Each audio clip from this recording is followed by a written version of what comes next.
一名90多岁的青年阿嬷，伫个永康乌德社区待了40多冬，对着当地有真深的感情。虽然无读过册，嘛无摕过笔，毋过伫个湿地友善馆透过多元学习的活动，嘛开始摕画笔来创作。因为年轻结婚的时无穿过婚纱，因此社区湿地中心嘛特别筹备长者的婚纱秀，帮助25位的长者做伙来穿婚纱圆梦。今仔阿妈娘妈上欢喜吼，咱为市吼，搁伫台北吼，赶高铁回来，讲为着吼，要赶着阿嬷这场吼婚纱秀啦吼，真欢喜，真欢喜吼。爸爸妈妈吼，拢是要做咱的社区吼，嘛咱3000宫的副主委，嘛咱真爱咱法会的理事长吼。今天可以说是我们的成果展哈，那我想非常重要，今天办这么有意义的活动。我想我们很多阿公阿嬷的年龄，可能那时候结婚的照片是黑白的，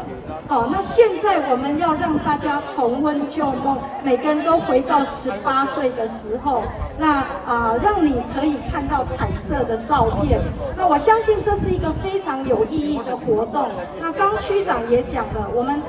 年纪大了，我们都会有某些程度的老化，但是从我们准备这个活动的过程当中，发现我们所有的阿公阿嬷完全没有退化，所以这些活动对大家都是很有意义的。奇美医学中心为了让社区的长者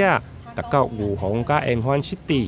对2019年结合社区在地文化的特色，甲失智症的非药物的治疗，导入艺术甲怀旧的元素，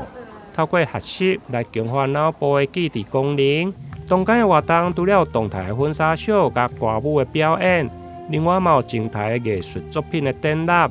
包括三合院的古厝、大人物的自画像甲古锥的人物塑像等，